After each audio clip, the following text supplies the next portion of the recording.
Ka Bazaar Lung Branch Law in Honghen. Ring tu ani pon mal som ma dua ring lo tu te po mal som to va ni chung ko hian voi ni kan thleng ta ani iro puisia atlanti egang mana nang le sa mel kanin ton lo ka lo zin le huai do iba sam moi le sak me tha meng mo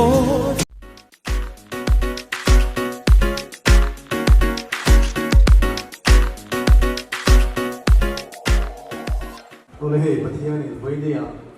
cho tắc mấy có cho tắc ngoài à, để à, cái này lúc lề, mình làm buổi xuân và biết thằng xuân này để non ta đi à, giúp với đi à, anh hẳn không non ta đi à, cái hiện những lề, lại thế, chút sau đó điều có điểm thì nó mang tới cái phản na, cùng khác, anh cũng thế, rồi tất cả này. Chút điểm một cái tên cái bản là những bộ phim xuân em sống và bazaar Lung Branch Law in Honghen. Oleh tujuan ini kecil ke zon tapi yang itu tuhan ramna sampai setelah semua kedudukannya oh.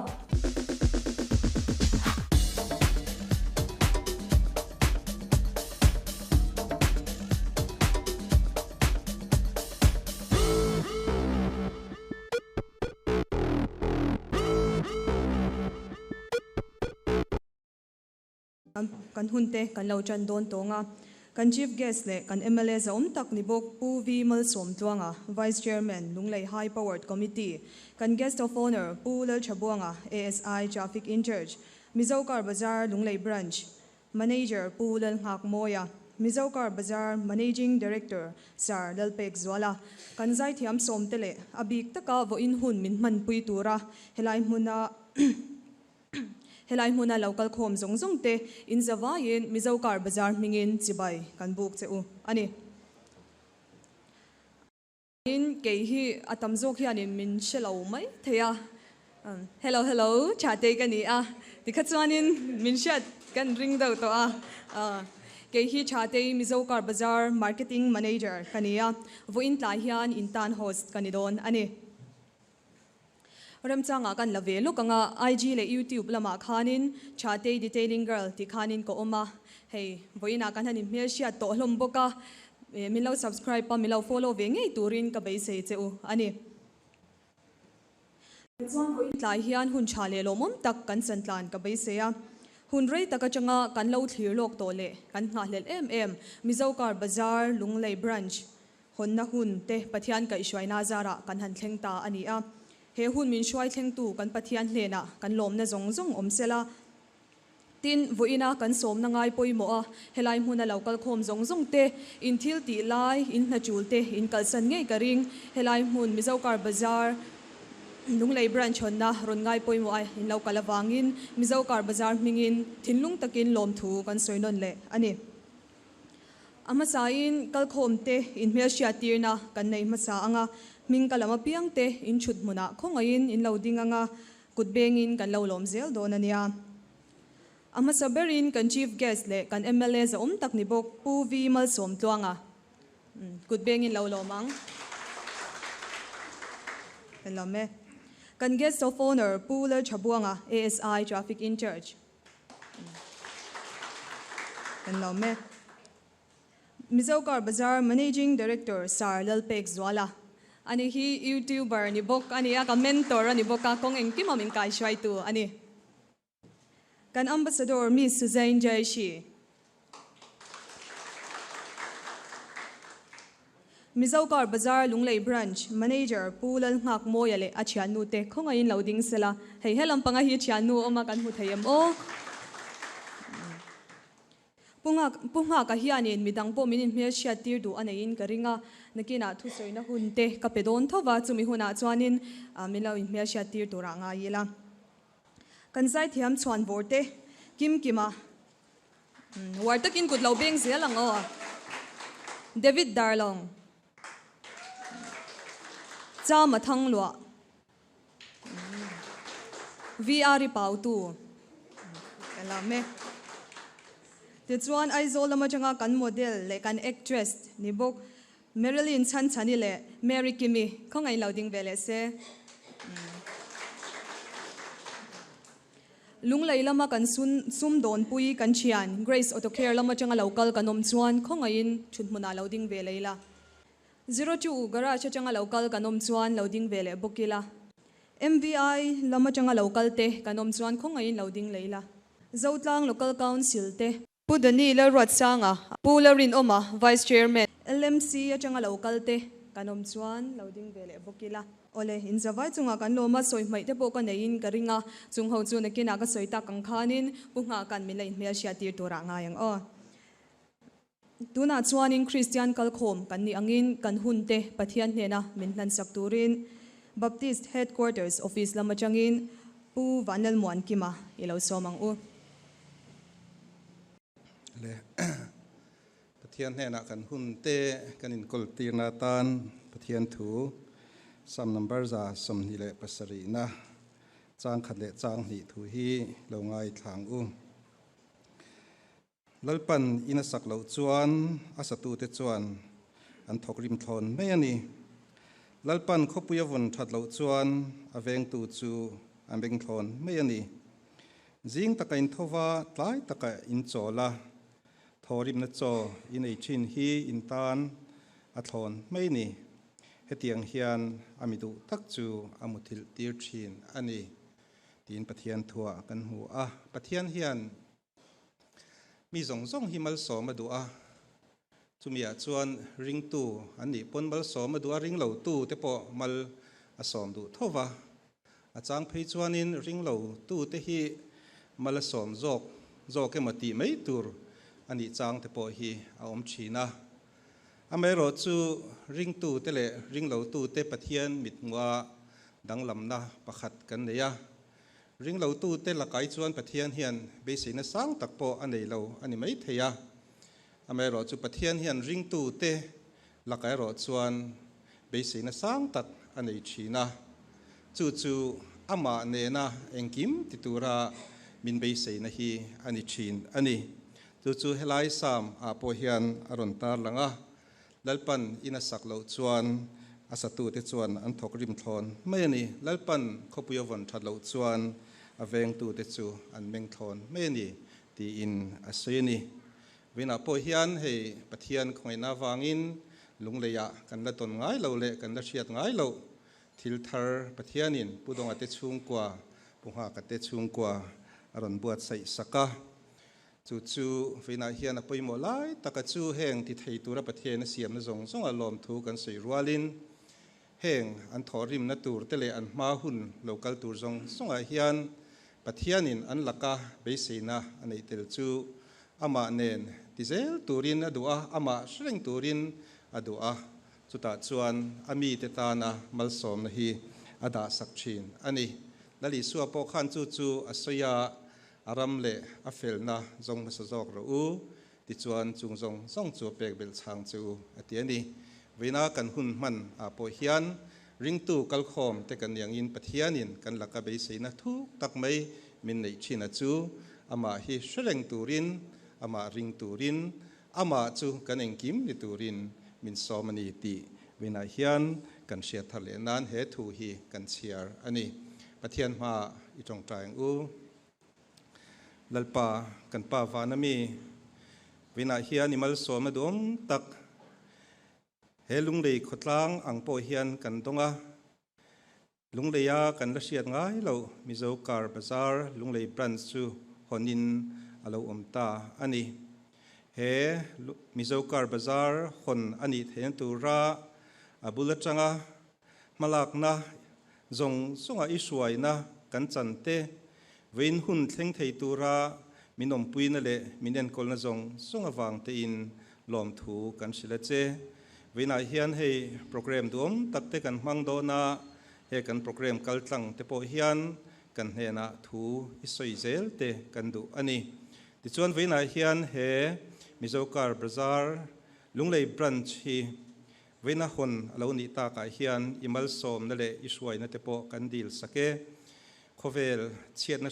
sang om thei na khovela kan oma he kan dor hi lir ki nga wangte meika nga wangte thli le ruwa awangte lir hi nga wangte po a chiat na om thei ani a tin visual awangte po in chung har sat na te buai na te tok thei kan ni chuwang chuan veina hian chung har sat na om thei zong song laka chuan min ven him sak turin i hne na ikuta kan ron hla ne he dor hi tluang taka akal theinan le dalpan thil ti zong song te po i suai na le ompuin hnuaya an kal theinan i khongai na kan ron dila he dor kan hon na le kan kal zel na tura hian nang chu he dor nei tu le pui pa per kai suai tu le ompui tu loni zel turin i hne na kan ron dil boke kan hunte ikuta kan in kol tira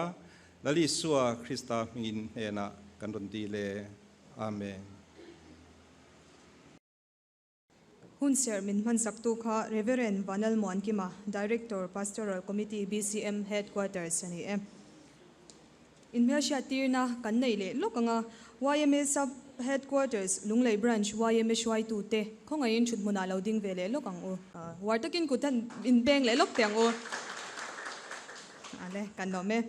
tuna chuanin inlom na thucha soiturin pulal ngak moya Mizaukar Bazaar Lunglei Branch Manager kan so manga ani hiani mini Mersha Tir du ka soi mei pal te po omin karinga chung ho te po chu minlo Mersha Tir se chang tuna pu nga ka hilo so mang o Patiani atraema kini chung ko hian voini kan tlengta ani kan tuma kan chianga abik takin chim lammi te ta na mamo chana ni thei turin thei top kan ron chu do ani voini a hianin keima chau hi ka ding lawa langlawa engkim amin support tu kan pui te te khong takin thunna tangin loading sela kadin lo bank tang ani nen hianin engkim kan ruam ana thei lo nia kan riat te kan ti ve thei lo ang tia kan riat te min thei tira min support ta engkima ti chuan voini kan thlengta ani in hun le tha senga kan bul tan na te engkima min ron man pui tu te in chunga lom thu kan soya ti chuan engtin nge lungleya hian Mizaukar Bazaar hi alo om thei ti hi zo na om thei ania ti hian ka soyanga Mizaukar Bazaar lunglei om tur hian mi ina an ti ve awanga ti kan ni lawa kan zir chian nuwa thei to pa kan zir chian nuwa bultran kan nia engtin nge mi lir thei om mei mei le a kong sia ding te wazir chiang turin ma kan la kang kan tia ngun takin kan ngai towa kum thum chung te no ngai motor silin bul kan chanani chuti chuan motor kan sira 75% ai tam te chuanin Mizaukar Bazaar sticker hi an lo bela chumia chuan thaber nia kan riat sarpe ka kan bia atira chuan aron fel maybe glowa ti chuan an nuwa hun rem chang pathian in min pe a ti chuan sumtam takangai ti kan thria keini nu pa meitan chuan thil ti thei ani lawani voini a hen helai muna local khom te hen amin riat pui ula kan du achu abul bera chuan pathian ani a adot le a chuan helai muna kan dor bultan na ta na kan sum le pai man zong zonga hian sum thiang hlim lo le corruption cheng khat pot tel lo na atanga bultan kan nu le pa te pu CMS dong le na le kan u bi re me khoi takin loading sela an ni hianina an tho chu atanga bul min tran pui an nia an chunga hian thin lung takin lom thu kan soi ani ole alo me ti chuan voini in ma kalo din theina ta na kanu te kanu ram te ko ai takin loading sela le kanu ching pui le ka pai de na ole alo me an ni awanga voini hi thleng in ma ron ding thei kania an chunga lom thu ka soi bok ani ti chuan in enge Mizaukar Bazaar lungleya chuan kan neyang ti zona om thei boka Mizaukar Bazaar lunglei hian ai zola kan nei zong zong kan nei vek don ani ti chuan technician engtin nge niang technician te athiam bik a zira zir chuak te kan nei don boka pathianin tlangwal fel tak tak ngai Elvis a kong ai takin loading sila thutna hmuna tangin so ta so me alo me ti chuan Johanna loading vele box la ale alo me anni le kan nau dang ten nen bul kan tran don ani ti chuan car accessories ba ka aizola an nei kim theilo thil then khat lung lei han kan nei tel thei don boka chu pollution testing center kan nei tel thei don ani ti chuan painting room chatok tak mai kan nei don boka Mizoram ma saber ni turin premium car wash foam tank mangin le steamer mangin kan nei tel thei don bok ani helai mun a local bulmin tran pui tu ten khongai takin in central te ne na te min lo beng war ula bulmin tran ta sa min tran pui ta sa engkima intel lo chuan thui tak kan pen thei don lova chu wang chuanin in in central tha te ne na te le nangma ni na in ma mo hun in nei huna te helai mun a lo leng lu turin kan som chewa engkima bin support la turin kan som cheu ani in zawai chunga kalome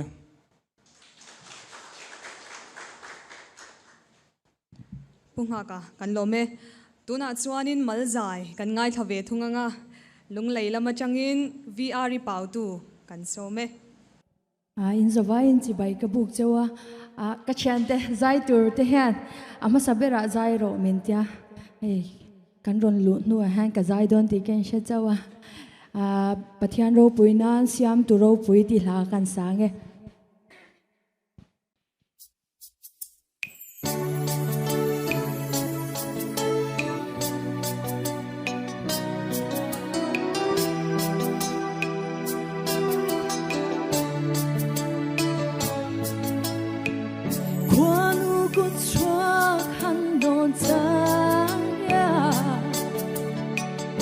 râu bùi lê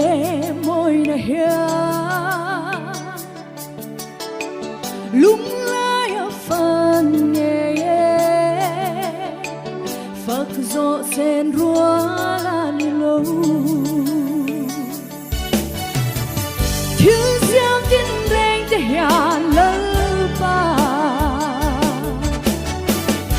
râu bùi giang lần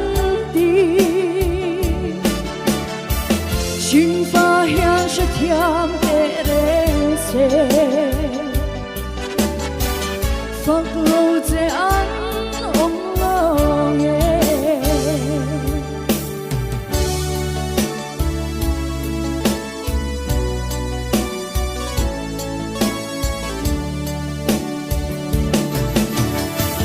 Tuy vinh ria thuộc lệ giáo tạc tế Thiên par bom sirvate Thinh lai tin lim ne Khi mình hiền cả môi xì lâu Thiếu giam tin rèn để ra lơ ba Iro bùi giang lan tin Xin pha hiang sẽ thiam để đến sẽ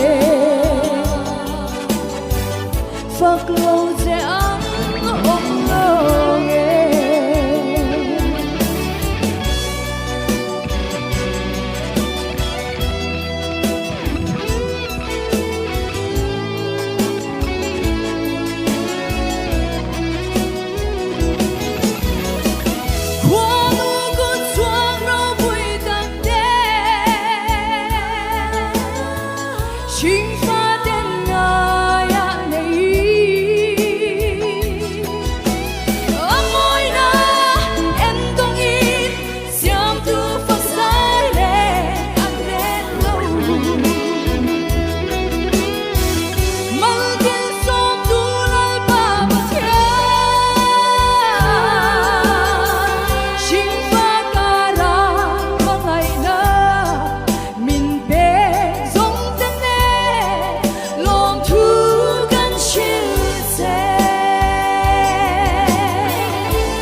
VR pau tu avan thiam vong em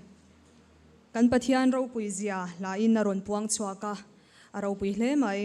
tuna chuanin kan chief guest le kan MLA za tak pu vi mal som tluanga thu soina hun kan pe donanga stage a lo chho chung hianin thutlem te kan soitel du a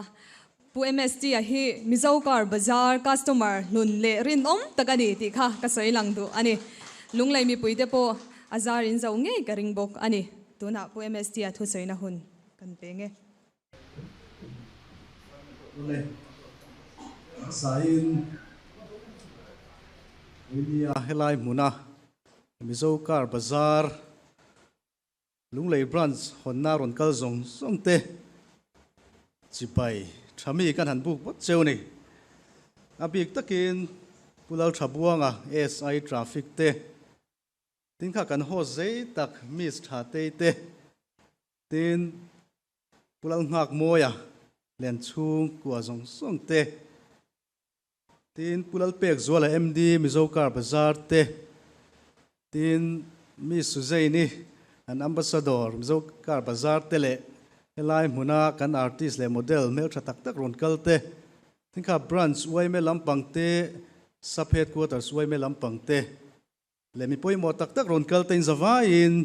chibai thabi abi takin kan han buk non le cheu ni ole hei voinia helai muna in ma khwal liana ka ron ding tur hi kalom hlea min som tu te anei tu te chunga lom thu kan han soi ma sa ni se chuti rual chuan ka in thlung lutuk lova kha mis tha te khan soi doa sam bi som panga khan bul ka hria sul chuan an trana aizola Mizokar Bazar hi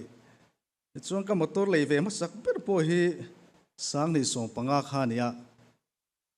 Mizorama ka nei chuni na nal ber te jing mi chua kan tum teng ka tia eloi te tire tha te sound system thaber te ka tia tiang chuan kan han buai pui ve chu ta chuan Mizokar Bazar hi kaluta an rin tlak le ani ka ringa pathian khongai na zara trong chu chelawa lir thei anga mazat te kalau kolin kalau lei ve ta a chunga chuan an kut thak lo na hi alo om lo ang ani chu tiang khop chuan an rin tlak zia hi ka hria kai pon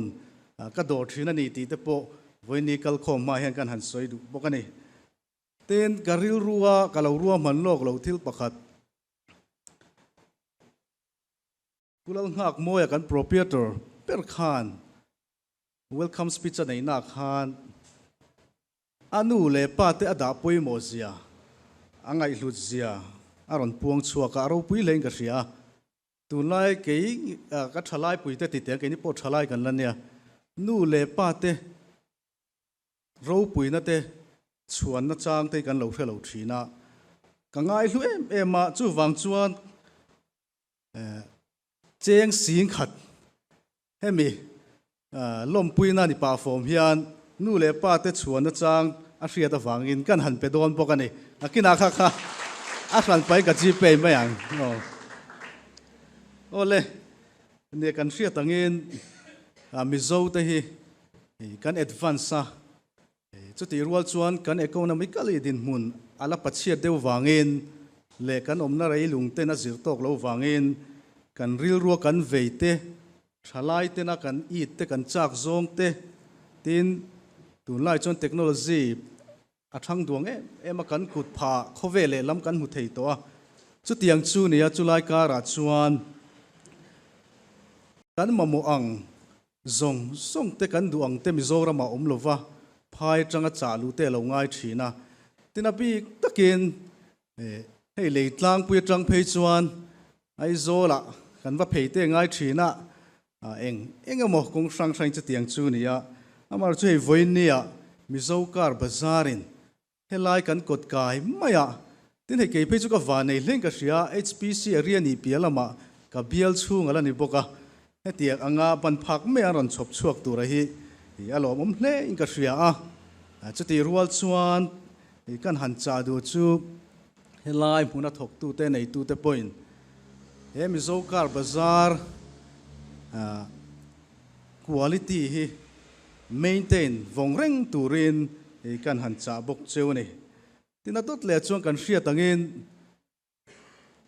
tir thei chu kan le kan le kan nei maya จุดที่รัวชวนกันในอังลอนเตปุกจบเตกันในชุนกันเลยฮีอาบิกตะกินมิโซจุกัน advance กันติโตค่ะนัลตะกัดชัวกันดูนี่ตินเราเชียเซมานิตักษากันไงป่วยหมดลุกเสตินกันไงป่วยหมัวซุมิกันมอเตอร์กันลีร์เทเตอาลูมวยเลจวนตัวเฮียนมิโซคาร์บาซาร์ฮีป่วยหมดเล่งก็เสียมิโซรามาโปอาลูทอโลกเล่ตอนนี้จุดยังเสียงให้กันมาลูกอาจจะโปให้กันมาอันชัวกันมิเชลตักตักเตอันนี้เทียดเราหน้าที่หลังจวนตัวเฮียนเมคอัพเตเราง่ายอินเจเตเราง่ายนี่จุดยังเจ้าจวนกันใจเทียมแต่พออันใจเทียมหน้าที่หลังตัวจวน sound system ชาเต music system ขัดยังจงชาข้างง่ายจุดยังเจ้าจวนกันตุยหาลนะลีร์เทียอาบิกตะเกียนจูหุยลารันนี้โมให้มี commercial เราส่งอาเฮียนกันในชุนเจียฟกันดูนี่อามาจะจุงจูบันพากันล้อมเราทีนะเวเนียจุดยังอังบันพากตัวเรามาจูอารมณ์เล่นกระเสียไว้นี่นานลมถูกันหันสวยนนเลยนี่ตาเสที่นัดดเล็กกันหันสวยเตลดูจูกันเซอร์วิสนักกงอาเฮียนเองเงียบป่วยหมดเบรังตีไล่เฮนี่กงเล่ละมาเฮมิโซคาร์บาซาร์เฮียนซุ่มละลูดเมียเราตัวจวนรันไงน่าอมโดนเรานี่บิสเนสนี่เตลันนี่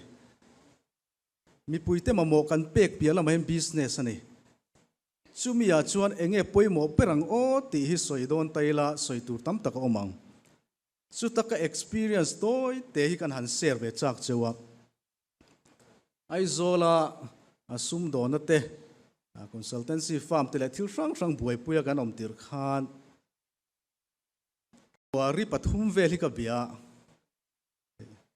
ตาชวนลุงที่ marketing ลำปังให้กับเราบวยปุยงะเสียกับเราในเวทีกันตียที่ชวนซิงะกับทว่าชูนิสาเตะกับเชียนเตะชวนมินหนุ่ยทีนั่นนี่มีอินสักนาเตกกะลาโรรันมาหมวยมคิวบิดลุงอันมาหมวยมก็ติดเชื้อนั่นนี่ติดส่วนเทยตบก็ชัวอินสวยเทยที่ลำนี่เราเป็น experience ดิกตะกันเนี่ยขัดตีหุ่นลายขันงูเร่งกระเชียนแตงกับเราละลุกเนี่ยได้นี่ขัดตาเต็ดหน่วยเจ้งหน่วยขัดสวงกะลากลุจางออกมาเนี่ยมาเสร็จจุดตะกัสวยตัวมาจู availability เงี้ยป่วยหมอจอก dependabilityจูมีเสียจู service 24/7 เต marketing กันทรานเซียงซานี่กัน 24/7 กัน availability เตอาชักคบไหมไม่รอจูขัดที่หุ่นลายลุง supply เวลกับบวยปุยมินฝักเดรนะและมินฝักน่ะตักปนยังอินงานนัดลากันนี่ตีไล่ขานี่เช่นขัดจูซุ่มโดนน่ะเต็มมาสอนฝักชันฝักแต่กันดัวจูมีชวนเตลมาquality อย่างเดียวcopy เตหันตีไม่เตตินชาเวทขัดชาซิกจวกเราเตตินทอกเลยขัดหัวสักตุ่มนั่นเตอมเชียนั่นนี่ไม่รอจูซุ่มโดนน่ะกัลเลยกันดูชวนเฮมิโซคาร์บาซาร์นี่โมทิลช่างกันทิลเตียซุ่มโดนน่ะแค่เราพอกันฟิงนู่นป่วยโมเปรเนี่ยก็เสียดัจู dependability รินทลักนี่นะเฮนี่เฮมิโซคาร์บาซาร์พอฮิรินทลักอันนี้เฮรินทลักในชมนุงเซลตูรินกันหันจานนเลยบอกเจ้าที่น่าตบเปิดกันหันในโดนงะขันสินขันกันไงท่าpolice on test นะเฮียแต่พอไล่มุนาตีเทโดนนี่อัชเลงก็เสียลุงเลยมีปุยเตมินโชคจางขายเล่โดนนี่ตินลุงเลยตั้งปุยกันตีเฮียนลงกลายเสียชิมลำเฮียฮิลเตลเฟกปกะชิมลำตานมาสอนนะดิตะกันนี่ตินมิโซคาร์บาซาร์กันให้ดูเลยนะจูTech India Ramakar Manufacture เลียนเปอร์ดีลาเรานี่เลเซลแต่เฮรินทลักเลยโดนนี่ก็เสียกันให้ลุตักเสร็จนี่ตัวเปอร์กันหันสวยดูจูมิชิงกันนี่ดูซองกันนี่โอซองกันนี่กันทิลเตียโหลจินจางเตลิมจางเตกันนี่จุดที่รัวชวนลุงไงจางโปกันนี่เองป้อนี่เสกันทิ้งเหล่าจุงปัวกันทิลตีกงเองกิมาปัทยานกันดาปุยโมนับเบลที่คริสเตียนแต่กันนี่นะกันโหลดลินนะบุลปุยเล่โตปนีที่วันนี้กันส่งจะกันหันจ่าดูเจ้านี่ก็ลองไหม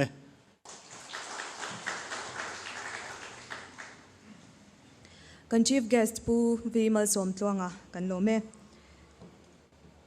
lunglei branch a hianin nechina pungha ka soi angkhanin motor chai mai ni lo pollution test te gas welding tele motor sil thlengin le kha nechina khan kan che thewanga khatiang zong zong kha kan ti thei don ani certificate lan na hun kan lo mang don to anga amasa in Mizogar Bazarin hetianga district danga branch kan hon hian a enkol tu tur te thathum chung training kan pe china kan hne na thathum chung anon training zo nu hian certificate lanin certified technician an lo ni ta chin ani hei tun chuma po hianin lunglei branch po certified technician pahni in an thu chil ngal dona a chhor tu tur lunglei mi puite inni dona inni lo hle don ani amma sazo ko ko chwa tur hi tlangwal LV Steel thatpuya ania khonga in stage a hianin lo chho se a chungte kanom chuanin khonga in lo chho tel bok ula kut beng in lo lom tiang a shirt khan khonga in certificate kha LV sa ta tur kha lo choi chuak ula certificate min hlan sak turin kan guest of honor pu lal chabuanga ASI traffic yelo somang u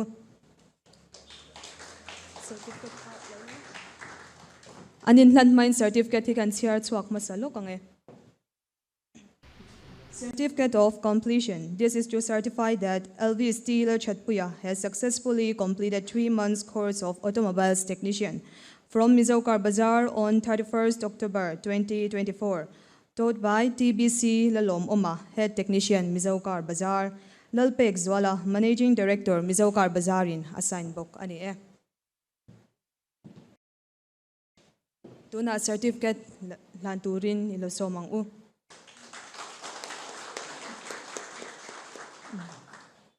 Kung ngayon LV sali at sung teka, laula ding sila tlaka, lakturan niya uluk takin kanin post doon na niya o.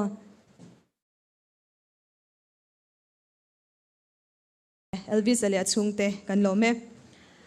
adot le ka kau chwa tur hi tlangwal johan nalmal somzela ania khonga in stage a hian lo chhose kutbeng in lo lomang u johanna certificate min hlan sak turin kan ambassador Miss Suzanne Jaishi kan soma khonga in certificate khalo choi chuak le ula kutbeng in lo lomang Elvis ali Miss Suzanne kan lome Elvis ale Johanna tenen hian kanishon chung hian in thopuyan nuam ema hau ngai le thunun ngai in voi khat ma an om lava thopuyan nuamin kanin kom ngai tlang le a kei phei chu min han nel mai khopa hey punga kate heta ude te ponan sianga kanin nel ema ma se ahuna chuanin min za thiam ema ni dikha ka soilang tel du boka water park atekal hawin hun sin chha tlak takte kan mang ho boka amimal takpo in kangai don ema chutiang cha chuanin hei kan sarpe ka te le ka thopui voina minon choyom theilo na chungin ka thopui te ponan ngai ema ni ti kha lo soi vero antia ka thopui te ai o in an ngai ema ni ti kha ka lo soi lang bok ani e chuanin kai ni lama chang hianin gift chete kanon buat sei ve a khonga in Elvis ale Johanna te stage a lo chhose an gift tur kha kanin pe mayem le o helam panga hian o a shirti khan khong ai mi lo choi chwa sak le mai sela gift min hlan sak tur hianin Sir Joshua Jedi Enterprise kan some the chuan Miss Marilyn Chanchani po lo chhonga se huna re lo jok nan arwalin kan hlan mai don ania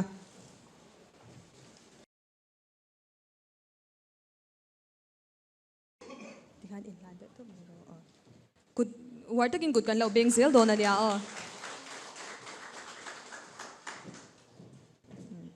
Miss Marilyn le Sir Joshua chunga kan lo me lunglei mi puita tan le Mizogar Bazar te ta na chenfak taka na an tho theinan du sakna sang ber kan hla ne thu soi turin kan guest of honor pula chabuanga ASI kan som duwa alokal chungin ani hi ama sumsengin lungleitan road marking te asiamani ti kalosia a chuan om hle mai atan war takin kutin beng le tiang u pula chabuanga kan some voini ate ka phulo choi boina somna ka dong hi lom tak zeta voina helai program hoi hot tu te chunga thil lung takin lom thu ka soyani chuan hey rama changkang zela mi hring kan changkan rualin lir theite kan ni tin mamo engkima achangkang ve zela chumi na hrin chu voin hilai kan function man te hi ni a tha khati a ma mi hring kan ni chuan ma kan son ve zela nga ya kong a hian ma kan son le zel na kong tura te po kan riru ni tin hian kan ramtan ti hian kan sen hi a tha ka ti ni tina kariru ka thil von thin chu zing ka tho hian kanun na min hril thin chu thei top chor o ti hi ni ana thok bang hi in chir na nei mi lovin in ai ka lu thin ha dam takin ka oma zan choi nga makai pon lungoi takin hei lo ram kan nei mi lo kan du tur kan mangai tur nei chun pon dia chu chu karil ru ka da thin na dia chuan chu toy te ka sei ri chu i ram mai na ril ru kan dei hi apoi mo tak set kan thil ti na kong engki ma hian ti chuan eng thil po ti la kan ril ru na mi lawang ri nom na te apoi mo ni heng te hi ni tin kan thil ti da kong thewa kan ril ru dang het tlatila kan thil ti po atluang thin chuan ka soi le du chu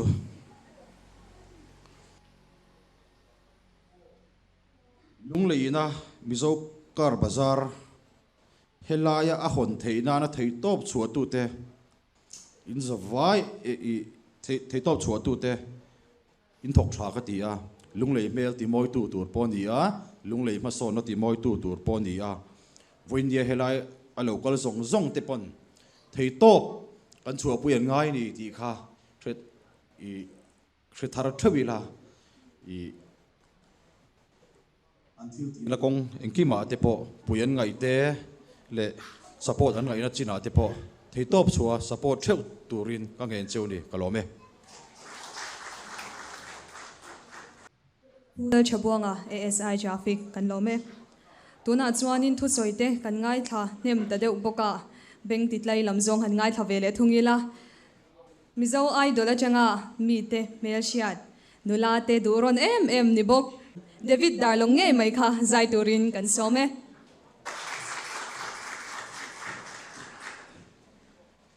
hey voina mizo kar bazar lung lei branch thar te he kanan hong tarup maya omsia anin taka chon kan traffic anga hey upe ka te hi kanin kom na sem em maya ani hi miril tha tai matak maya nia na hian a chianga chu ti bok chonin hey helama nge niang e helama kan manager turo ung hak moya po hi chu tiang mi tho chunin ka sia chuan chuanin nakina nge niang an sum don na zel tura te po tu sakna ka hlan bok ani tin voina hey miss chatein e marketing manager in ne so takin miron troi tlenga achunga polom thogan soibok ni se lungdum ti kha karon sange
Sakmel kanin tonlo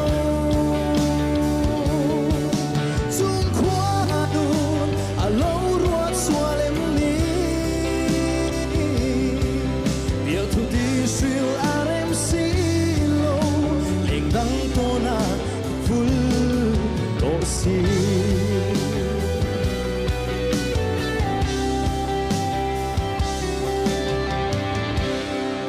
mà sẽ lung rung cả ngái ngắm lô lên đăng trang à i bay tur hi thế chẳng sẽ ô lung rung mà ngày năm ban thanin tu đăng reng ai lovin rin om na vong duin nang ne na len tun hi ka tu ai sa mani engang hana nang ne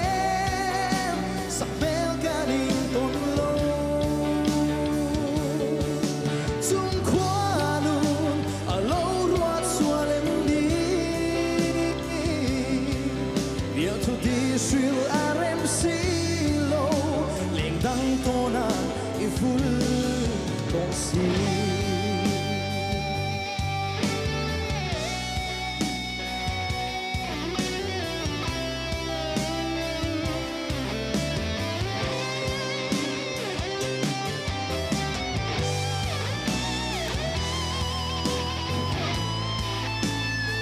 啊，听说你这书面都没有在规得咯。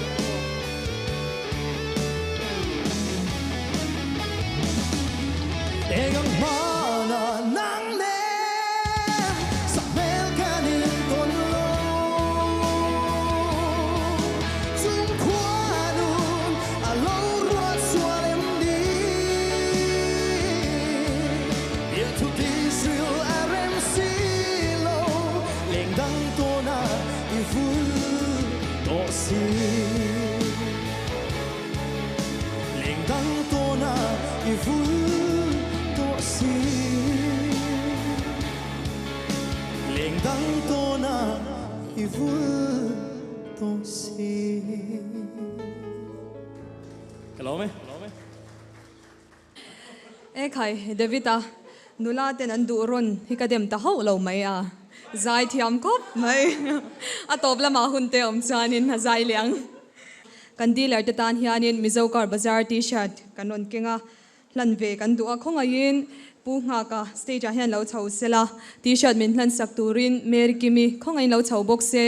kan give tur kha khonga in a shirt ten lo choi chuak se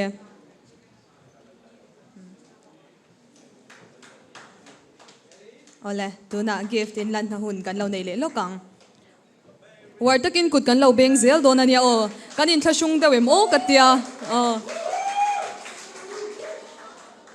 ale anin post zai dun khop maya tero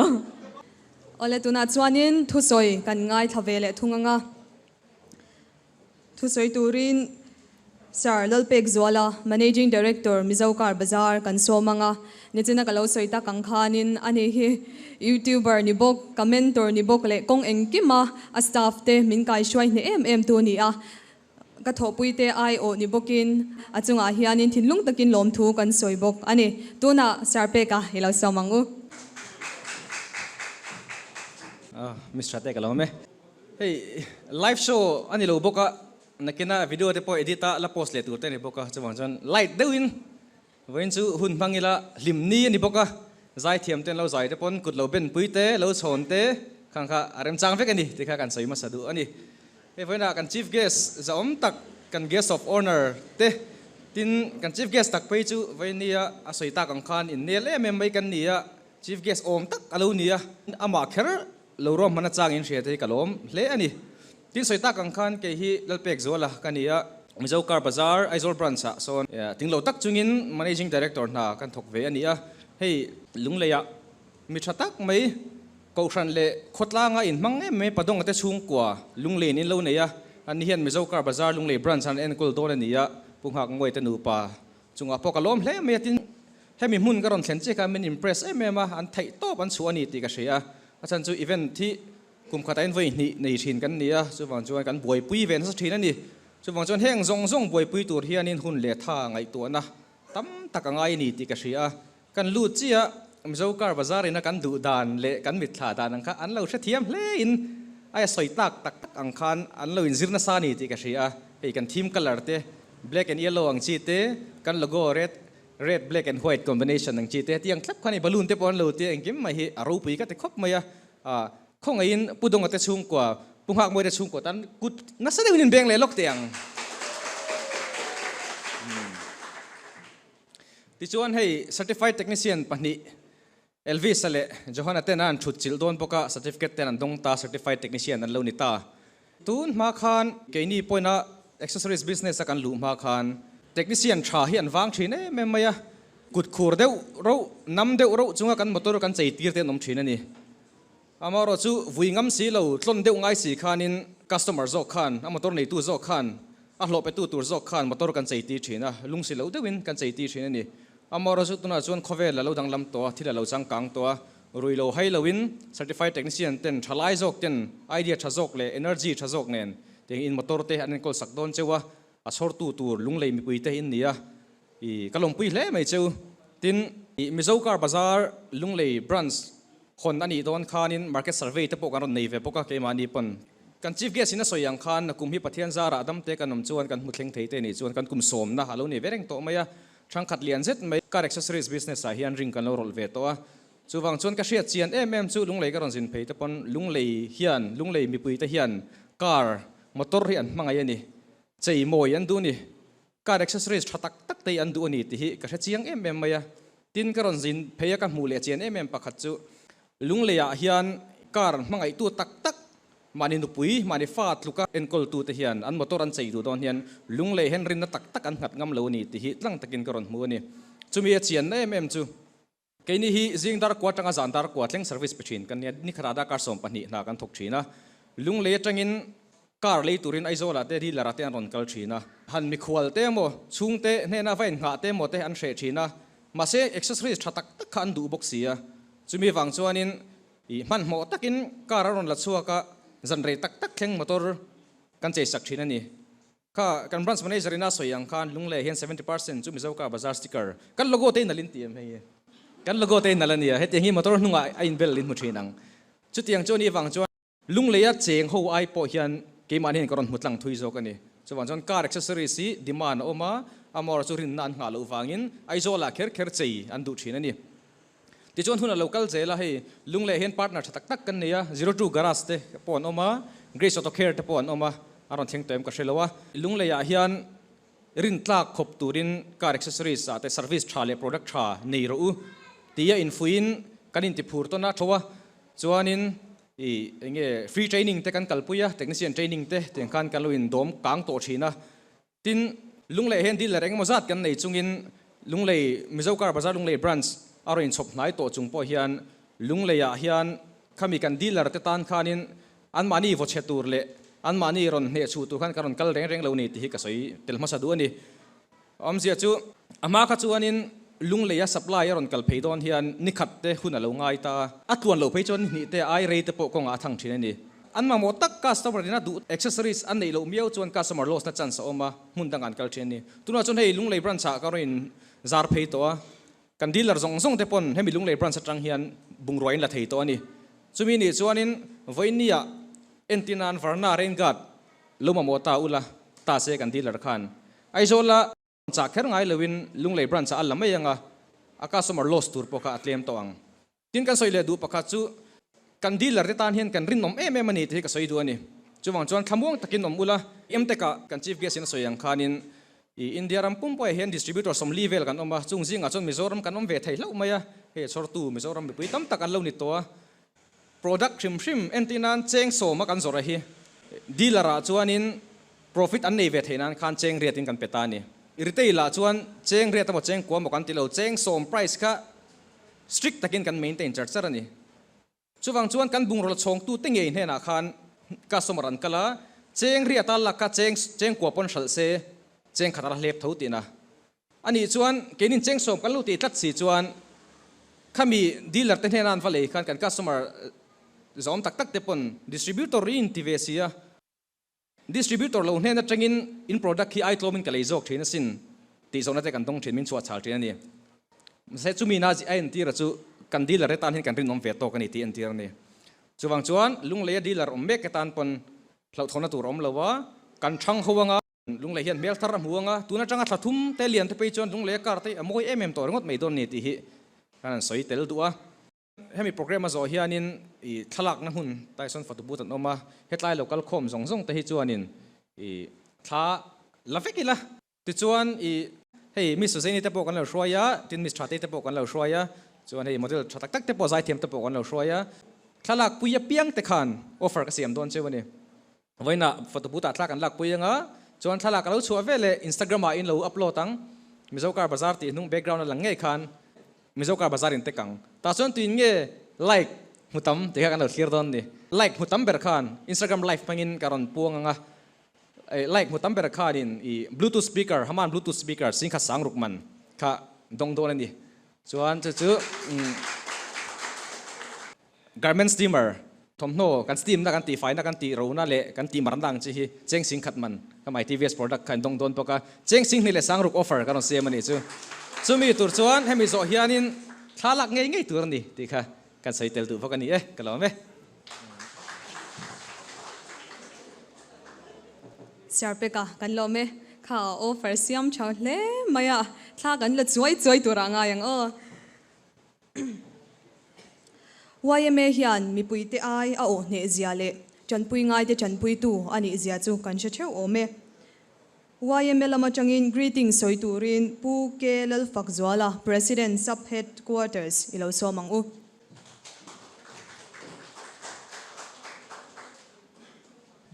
กันอินรินลวินดูสักนักกันดงกันล้อมเพลย์มาหุ่น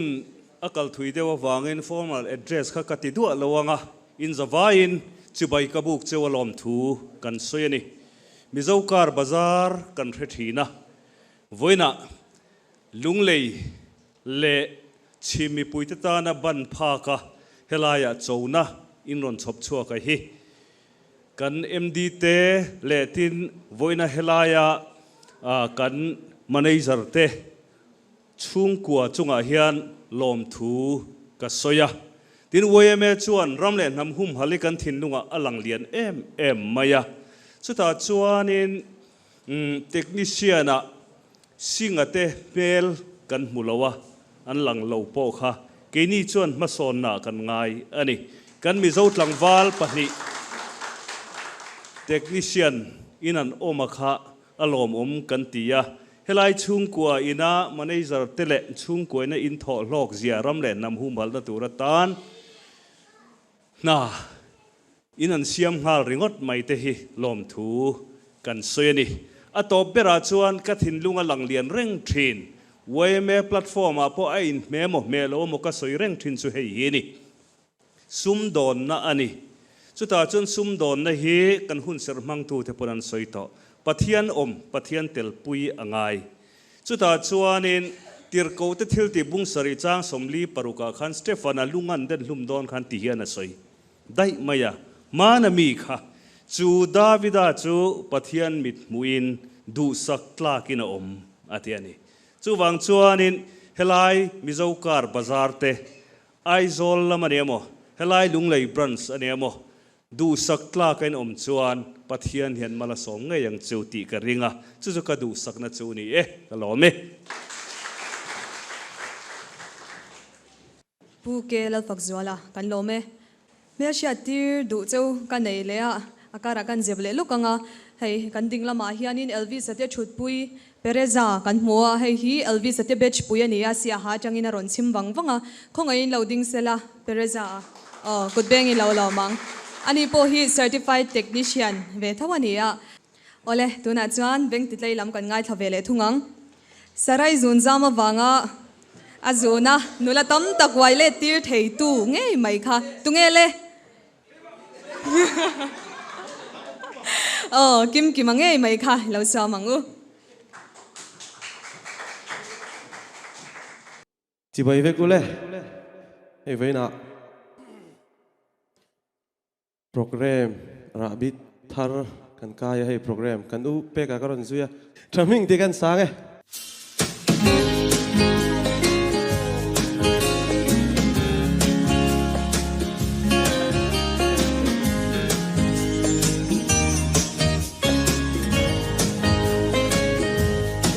ลูกเบงอีล่ะ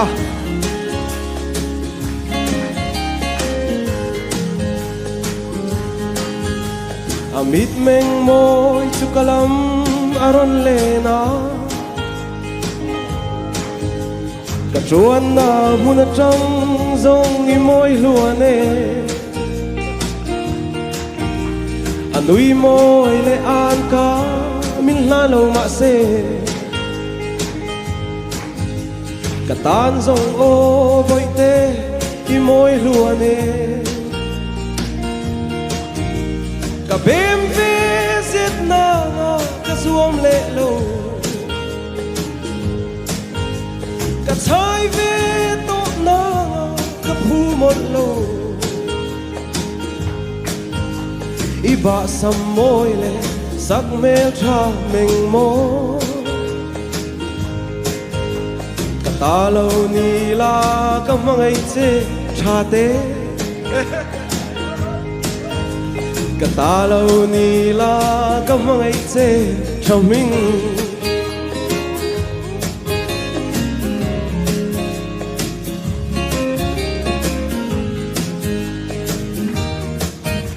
La nu dang tam takazu na anwaya Ma se nang iyang zaure ianom lo Kamangay na dutan na zong hi Kapalaw o la nu dang lanan Kabem visit na nga kasuam le lo Katsai ve to na nga kapu một lo Iba sa môi le sắc mê cha mình mô Kata lâu ni la kamangay che cha mình Ta lâu ni la kamangay che Suzanne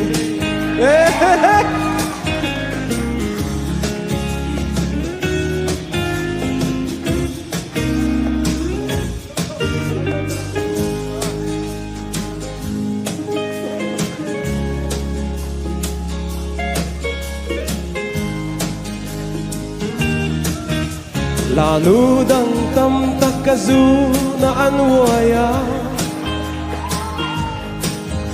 Ma se nang iyang zaure hi anom lo Local vek ro Kamangay na dutan na zong hi Kapalaw o lanu dang lanan Kabim visit na nga kasuam le lo Bunga ka sayang Katsai ve to na nga kapu một lo Iba sa môi le sắc mê cha mình mô Katalaw nila kamangay che Chan chan Kamangay che te te Katalaw nila kamangay che Mary Akim che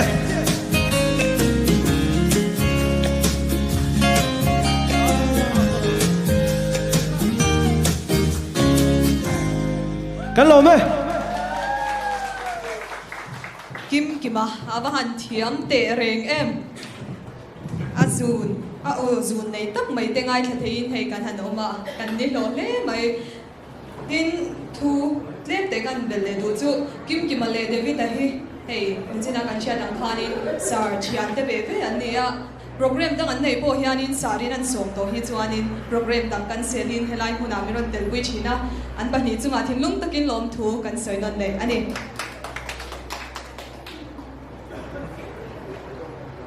Tuna chuanin lom thu soina lam kan ngai thalenga lom thu min soi sak turin pu CMS dong liana ani hi pungha ka kan manager pam ania kan some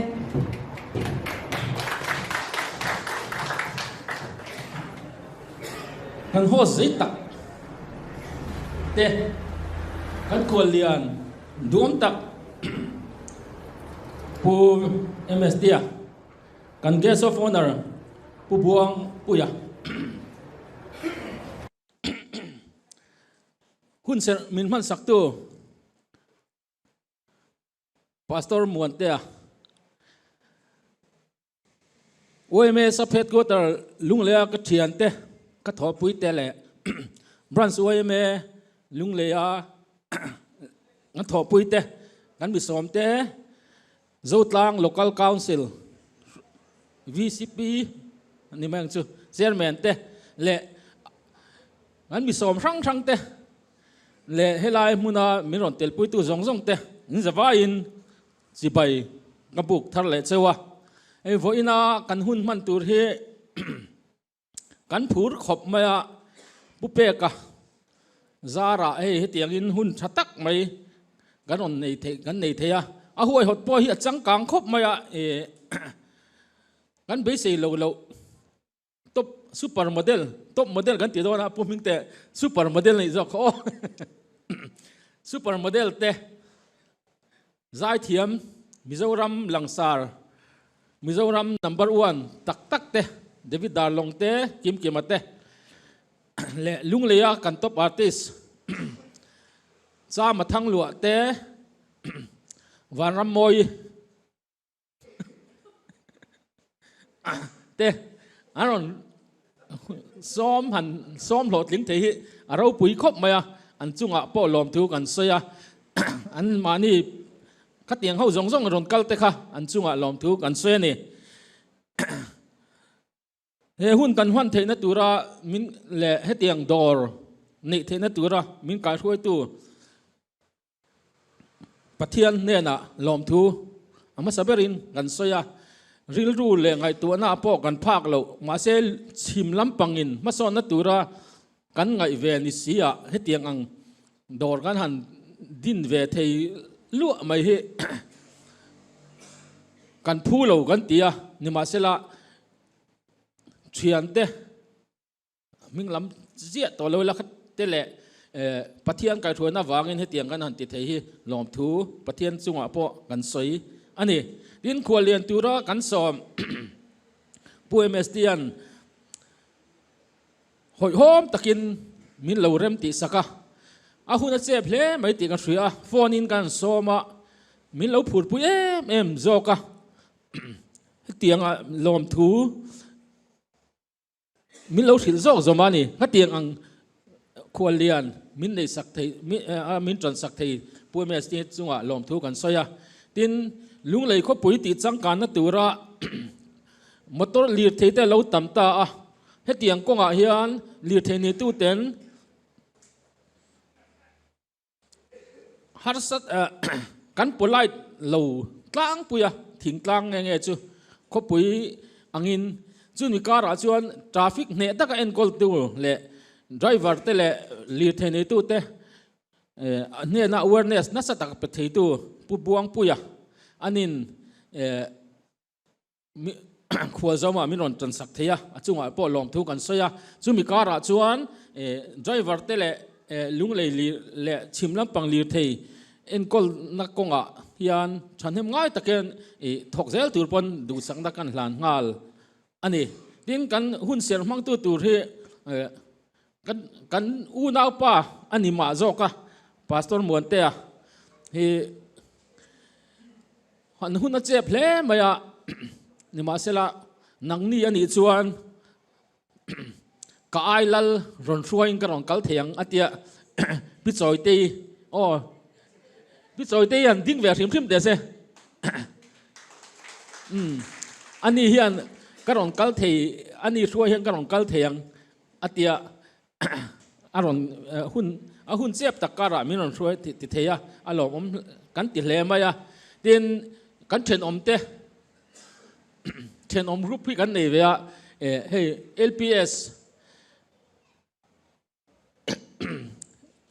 LPS Mizoram LPS a enge kan tiang crew an emi o jon MZA ni bok pulom te le pulom te an ding le sela tin pima David an ding le bok sela khang ho kha hey LPS a po kan chan chin te poi lo clear tura ngai la ani กันล้มเละไม่อะตินOMS headquarter เละบรันซากระถอปุยเตอันสมนะรอนติหลอดลิงตู้เตค่ะข้องไอ้ท่านดิ้งแต่เสียปุ่มบ้าวาลเตปูโซรามอยเตปูดิ้งเตปูฝักเตเขาเตปูอ๋ออันนี้จงให้หลอมถูกอันสวยหมดหมดละอันนี้ที่ลุงเลยเละถึงให้เตียงอังโดดกันเนี่ยตัวละมินอินสปายร์ตู้เตเบอร์อันเตจีงามีอันนี้อ่ะอันลุงเลยมาสอนนักตัวเรียนดูอ่ะกงเองมาตั้งแต่ลุงเลยมาสอนนักตัวเรียนมาละเตอันที่อ่ะผู้ดีนับเพจจูคงผู้ดีนักขาชัวตากอันนี้อันนี้พอดอชัดตักไหมตุยเทียงหิมตุรันอันติดอนบอกว่าข้าอวยแม่อินกันกุมปวนมาสอนนักตัวระกันติเทนักตัวระกันมาลังนะกงขัดอันนี้วากินกันหันดินตีอันนี้อ่ะดินกันชุ่งเตะเละกันเฉินรัวชาเตะสงไว้นะรอนกันสงเตะอินจุงอ่ะลอมทูมันสวยตักไม่วะดินสวยไม่กันเอ็มโอสวยไม่ในที่ออลดูอังเรงคบมาเสียทับพอเห็นสวยไม่ที่ออลดูคบมาอาศัยมินติสักตู้เตะสงบาซาร์เวงจีเคปีสวยเตะเละกันเฉินรัวชาเตะเวกอันนี้อ่ะดินอ๋อลำเวกตัวลมเองอันจุงอ่ะลมทุกันสวยดินซูเปอร์โมเดลรอนกัลเฮาสงกับพวกโปรแกรมติดสังกังตู้เดติลุงตู้อินเดียอันลมตักไม่วันนี้นี่จิละขันช่วยตู้อวยมาช่วยตู้เตียขันผู้เสียนะให้ดิ้งเวลดิ้งเล็กแต่เฮ้ยลุงเลยหันห้อยเตียวซูเปอร์โมเดลขันนี่จะฟิล์มสตาร์ตัวpointอมินกันหันห้อยเตียวลุงละขันลุงเลยฟิล์มสตาร์ตัวรูเบลที่เทเราอ๋ออาจารย์ที่เทเรา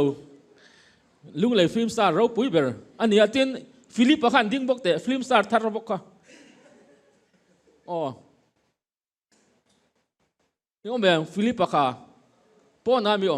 ข้ากันฟิล์มสตาร์กันอ่อนที่อันนี้ให้กันคาเมราแมนเฮนรี่เดคอนฮิตจะมิลาร์ซาขันเนี่ยชัดตักินกับวัตถุร่างไงล่ะเอาเลยขัดที่บ้าข้านินลมทูสวยตูตั้มตักออกมาอินซุงไอเห็นลมทูน้ำตั้มตักสวยตูกันนี่จู่มีการะจวนลมทูสวยนักการะกันเสียดูเล็กจู่เฮลายกันตีตูจีงมีประคัด pollution test อันนี้อ่ะกันสวยเฟียดูเล็กจู่ pollution test state pollution control board ทุนหน่วยอันนี้แล้ววะ Mizoram state transport department หน่วยเลี้ยวนี่ตัวไหนฮิอันอัตเตสตัวที่ลุงเลยฮิอันpollution state pollution control board เต็นอารมณ์หุ่งเวียนี่ไม่เฮมีฮิอันนี่ฮิไลท์เทสกันในตัวที่สรการ approve อันนี้พันธุ์ปาร์มิตในทับstate control board เต็นเนี่ยนะทุ่มหุ่นเร่งขัดเวกกันนี่เราทนเราว่ารินตลากโดนนี่ตีค่ะมีปุ๋ยแต่กันนั่นเสียตีงาละจู่มีรัวละจวน pollution เตสิตีมั่งอันนี้ลีเทนี่ตู้เต้นกันเสียเราปักขัดจู่ accident claim นั่นตัวสติลฟังเลยเนี่ยมอเตอร์คอยดังลำมอเตอร์ number ริงเตะฟีเปกเลยขัดอย่างจงแต่พอกัน pollution test เราจวนพัลตั้งเราจนเองมาอติเทแล้วนี่ข้างสองข้า pollution test เสียนอติเทีย pollution test เราจนอติเทแล้วนี่ช่วยวันจน pollution test ตีมากหมด compulsory อันนี้วางเงิน pollution test ลีร์เทนิตุตะขันอวดเศร้าอีละติเซลีละ claim ช่างอ่ะพออติเราอติเทแล้วนี่เด็กค่ะ in aware ที่อจูลิงกับเสียจู่กันหันสวยเตลอันนี้เฮลายลมทูกันสวยจงอาคันไม่ตะปกันในทีนี่มาเสละคงไอ้ตะกินลมทูสวยนัดตูอินมิงมันเละที่ดังครั้งกันลำไม่ได้นอมปนอินจงอากันลมมาอินดูอังตะกินสุดที่อังตักชวนกันเนี่ยนะลมทูฮีมินสิลเสละก็ดูสินมาเลยอินที่อังเสียคันลมทูอินจงอาก็สวยบกอันนี้ก็ลมพูดงกันลม hei atop lamte kan lo nei tabuka atopa hian hei mal zai kan ngai thale dona kan khe khal do hleka ni hi chu lunglei lam artist chama thanglwa zai turin kan some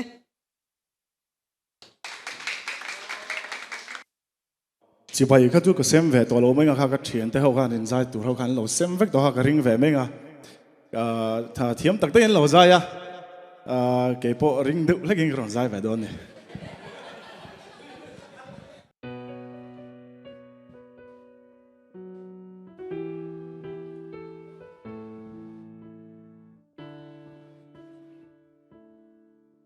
情過站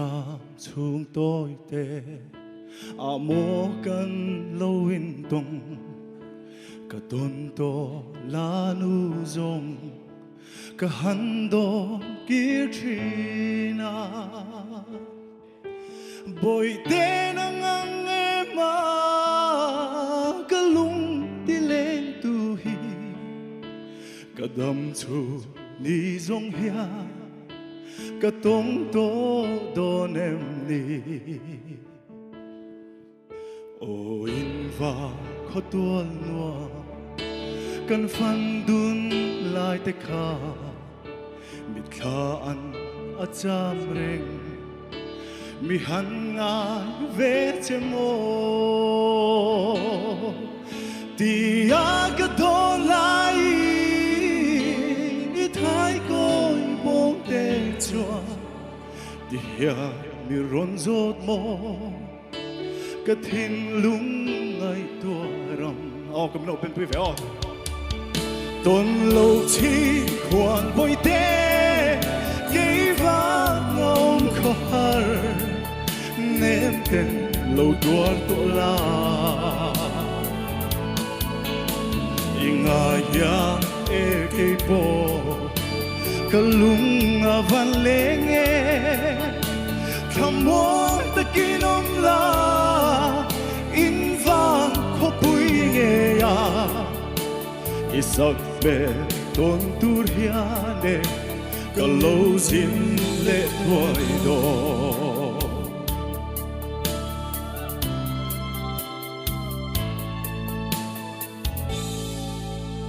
ka lên rùa te pon e mu an cha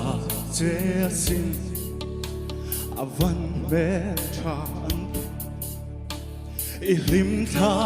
an thiri in lên ta ta chu la dang ri ma se kum tua ithaya ta ne nge ro min ti o hun le đi te hi ria lang ral thoi se la cho tin bồi tê nắng nề tôn đi hết thoại xe cả tam cháu ring nó mi lâu ôm phốt mây tê chỉ qua lạ giống thiên la ấp hang hoa neo tôn lâu chỉ qua bồi tê nông khar nem ten lâu tuar to la ingaya e ke po kalung van lenge tham mong ta kinom la in va kho pui nge ya isak me ton tur hiane ka lâu xin lệ thôi đó tôn lâu chi khoan bồi tê cái vang ông khó har nem tên lâu tuar to la ingaya e cái po ka lung van lenge tham mong ta kinom la khó bùi nghe ya isak be tôn tur hiane cả lâu dính lệ thoại đó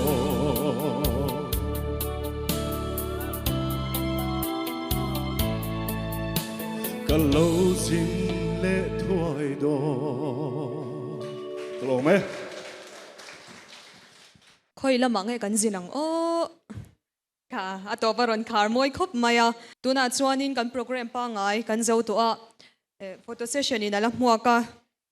tuna kan program te hi lalbiak na in kan hun te hi kan khar mai don ania khong in kan za vain ding ila lalbiak na kan soyanga te chuang kan hun te kan ti top don ania